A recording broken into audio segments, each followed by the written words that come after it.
자, 신용카드 범죄입니다. 이 신용카드 범죄 관련 법이 여신전문금융업법이고 여기 벌칙정을 보게 되면 1, 2, 3, 4, 5가 있고요. 그 외에도 더 있습니다. 그런데 여기 특히 3번하고 4번 나와 있죠. 이 부분이 이제 우리 판례와 관련된 부분입니다. 읽어보겠습니다. 분실, 도난당한 카드를 판매하거나 사용한 자, 강취, 횡령, 기망, 공갈로 취득한 신용카드 카드를 판매하거나 사용한 자 등등입니다. 그리고 밑에 신용카드업법이라는 것이 있는데 이건 국법이죠. 그래서 여신전문금융업법의 전신이다. 이렇게 보시면 되겠습니다. 자, 그러면 의를 보죠.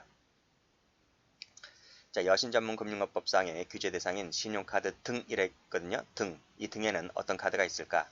이 등에는 신용카드, 그리고 직불카드, 선불카드를 말합니다. 그 외의 카드는 안 됩니다. 뭐 선불카드 판례는 없고요. 보통 우리 판례를 보다 보면 이 신용카드와 직불카드가 제일 많이 나오죠. 특히 이 신용카드가 제일 많습니다. CF가 나와 있죠.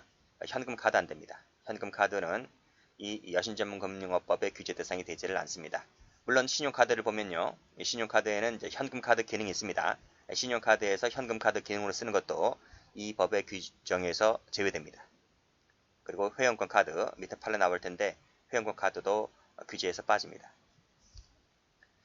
자, 성격을 보게 되면 우리 학자들은 이 신용카드를 사문서로 봅니다. 학자들은. 자, CF 나와 있죠. 이 CF가 전부 다 기출입니다. 판례이기도 하고요. 현금카드는 사문서입니다.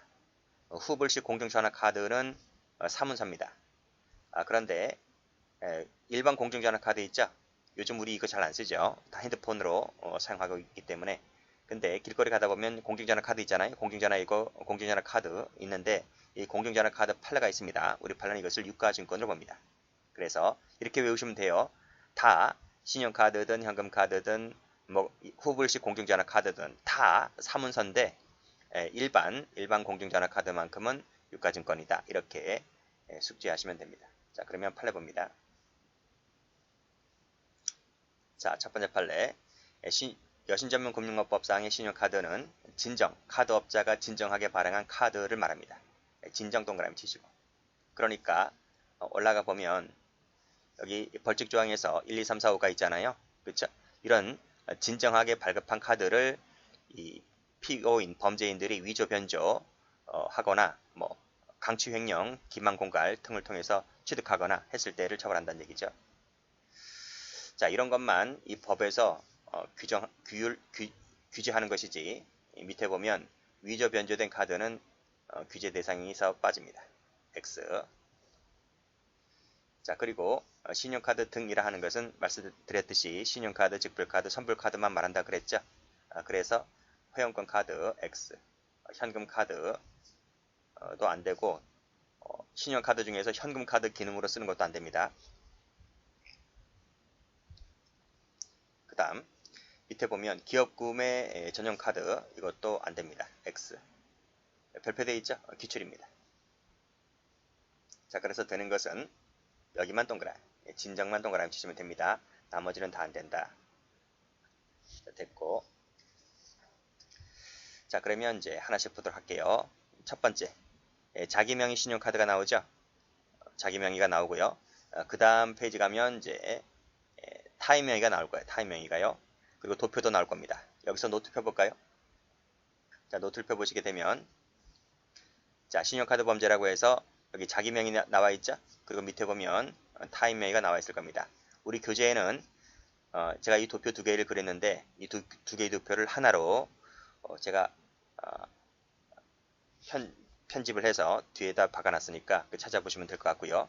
여기서 이 자기 명의 신용카드 나와 있죠? 이 자기 명의 신용카드 같은 경우에는 방금 읽었던 여신전문금융업법상의 신용카드 부정사용죄가 적용되지를 않습니다. 즉 신용카드 부정사용죄라고 하는 것은 이 타인 명의에만 적용되는 거예요. 그리고 자기 명의 카드, 내 카드를 갖고 내가 쓰는 것이기 때문에 절도가 나올 수는 없겠죠. 그렇죠? 절도는 타인 명의일 때 나오는 겁니다. 그래서 이 정도는 기본적으로 숙지를 해두시면 됩니다. 자, 그러면 다시 교재를 와서 자, 신용카드, 자기 명의 신용카드의 죄책이라고 나와 있죠. 각주를 보세요. 각주를 보시게 되면 제가 방금 말씀드린 대로 자기 명의 같은 경우는 신용카드 부정사용죄가 적용되지가 않는, 성립하지 않는다. 기출입니다. 기출. 자, 됐고. 자, 그러면 자, 첫 번째 1번. 자기 명의 카드를 부정 발급받아 사용했을 때 어떤 죄가 될 거냐 이런 말입니다. 좀 더 자세히 읽어볼까요? 자, 의의를 보세요. 그 처음 공부하시는 분들은 상당히 어렵습니다. 그래서 몇 번이고 숙달하셔야 돼요. 자, 행위자가 처음부터 대금 결제 의사와 능력이 없어요. 능력이 안 돼요. 근데 이 친구가 능력도 안 됨에도 정상적으로 결제할 것처럼 가장해서, 그쵸? 카드사를 속이죠. 그래서 카드를 발급받아요. 그리고 이 카드를 발급받은 것을 가지고 물품도 구입하고 용역 제공. 용역 제공이란 말은 식당에서 밥 사 먹는다고요. 술집에 가서 술 사 먹는다고요. 그걸 말합니다. 그리고 현금 서비스가 현금 대출이잖아요. 이걸 했을 때 무슨 죄가 될 거냐 이런 말입니다. 이해되시겠나요? 자, 그럼 내용을 지금 제가 읽었던 이 의를 세 토막을 한 번씩 쪼개봤습니다. 자, 먼저 첫 번째, 지금 카드 자체에 대한 부정 발급 행위죠. 내가 지금 능력도 없잖아요. 그러면 능력도 없으면 카드를 발급받으면 안 되잖아요. 근데 이 친구가 능력이 있는 것처럼 해서 카드사를 속여서 카드를 발급받아요. 이게 사기라는 거지. 그쵸? 자, 그렇게 발급받은 카드를 가지고 능력도 없으면서도 물품도 구입하고 술도 사 먹고 음식도 사 먹고 그래요. 뭐죠? 사기죠, 사기. 사기죠. 또 능력도 없으면서도 서비스 왜 받냐고. 현금 대출은 왜 받냐고. 그쵸? 이것도 사기죠. 그쵸? 사기다. 근데 이것이 내 카드입니다. 내 카드. 내 카드. 내 카드를 처음 카드사로부터 이 카드를 발급받을 때에 내가 카드만 발급받아 놓고 장롱에다 쑤셔 박아 놓으면 아무런 의미가 없잖아. 내가 카드 발급받은 이유가 뭐겠습니까? 물품도 구입하고 용역도 제공받고 서비스 받으려고 하는 것 아니겠습니까? 그쵸? 이럴 목적으로 지금 카드 받은 거잖아요. 그쵸? 그렇기 때문에 여기서 1번, 2번, 3번에 해당되는 사기는 각각 별개의 죄가 되는 것이 아니라 하나의 죄가 된다. 사기죄의 포괄일죄가 된다. 이렇게 보는 것이 판례 입장입니다. 그래서 다시 한번 노트를 가보시면 자, 보세요. 자기 명의 카드라 그랬죠? 지금 부정 발급 받았잖아요. 그쵸? 부정 발급 받아서 막 쓰고 다닙니다. 라고 했을 때 자, 1번을 보면 카드사를 속이죠? 카드사를 속여서 카드를 취득할 때에 이것이 사기가 된다. 그리고 이렇게 발급받은 카드를 가지고 물품도 구입하고 용역도 제공받고 서비스 받으면 이 자체가 다 사기입니다. 사기. 사기가 되어서 별도로 따로따로 경합범 처리가 되는 게 아니라 전부 다 포괄일죄입니다. 포괄일죄. 사기죄의 포괄일죄다. 물론 말씀드렸듯이 예금 인출하는 것은 내 통장에 돈이 있는 것을 그대로 빼내는 것이기 때문에 그 자체가 무슨 죄가 되겠습니까? 그렇죠? 이것은 죄가 되지를 않습니다. 그렇죠? 현금 서비스는 뭐예요? 현금 서비스는 서비스 받고 통장에 돈을 넣지 않으면 카드사가 통장에서 돈을 못 빼가잖아요. 그렇죠? 그래서 이게 절도가 되는 이게 사기가 된다는 겁니다. 그래서 여기 요 세 가지, 하나, 둘, 셋, 요 세 칸은 전부 다 사기입니다. 사기가 되는데 자기 명의 카드다 보니까 경합범 처리가 되는 것이 아니고 포괄일죄가 된다. 이렇게 보는 것이 판례니까 그 판례 취지대로 보시면 되겠습니다. 자, 그러면 다시 와서 하나씩 판례 볼게요. 자, 갑은 대출금을 정상적으로 결제할 의사와 능력이 없다는 거죠. 그럼에도 마치 정상적으로 결제할 것처럼 가장해서 카드 한 장을 발급받잖아요. 그렇죠? 그래서 그 발급받은 카드를 가지고 서비스 대출도 받고 그리고 300을 꺼낸 것을 비롯하여 22회에 걸쳐서 현금을 또 대출을 받고 또 가맹점을 돌아다니면서 1,500만 원어치 물품을 구입합니다. 라고 했을 때 죄책이 뭘까요? 사기지. 그죠? 여기도 사기, 여기도 사기, 여기도 사기가 되는 것인데 자기 카드다 보니까 포괄해서 하나의 죄가 된다. 이것이 판례의 취지입니다. 자, 판결문지 보면 자, 의사와 능력도 없잖아요. 근데 마치 능력이 있는 것처럼 가장해서 카드사를 기망하죠. 그래서 카드사가 착오를 일으켜서 카드 사용을 허용해 줍니다. 그렇게 해서 피고인은 이 기망을 당한 카드사에 신용공여라는 하자에 있는 의사표시에 편승해서 대출도 받고 물품 구입 대출도 받고 그 다음에 같은 액수의 상당의 결국 피해를 입히게 되죠. 카드사에게 라고 했을 때 다 누가 피해자다? 다 누가 여기서 물품도 구입하고 서비스도 받고 라고 했을 때 여기 뭐 10군데를 돌아다녔네 20군데를 돌아다녔네 다 필요 없습니다. 어쨌든 모두가 피해자가 누구다? 모두가 전부 다 피해자는 카드 회사다는 거야. 카드 가맹점이 아닙니다. 카드 가맹점은 손해를 나지 않아요. 왜냐하면 카드사로부터 돈을 받으니까. 가맹점은. 그래서 가맹점은 직접적인 피해를 당하지 않고 뭐 간접적인 피해도 당하지 않죠. 어쨌든 카드 가맹점은 손해가 나지 않고 카드사가 결국 손해가 나는 꼴이다 보니까 모두 다 뭐다? 피해자는 카드사다. 이런 말입니다. 결국은 사기죄의 포괄일죄다. 이렇게 보는 것이 판례다. 이렇게 보시면 되겠습니다. 자, 기출 한번 볼까요? 그것은 검찰직 문제인데 대금 결제 의사와 능력도 없이 자기 명의 카드잖아요. 그래서 물품을 구입했다라고 했을 때 피해자는 카드사가 되고 피기망자와 처분행위자는 가맹점이 된다. 그게 아니라 전부 다 뭐다? 전부 다 카드사다. 이렇게 보시면 되겠습니다.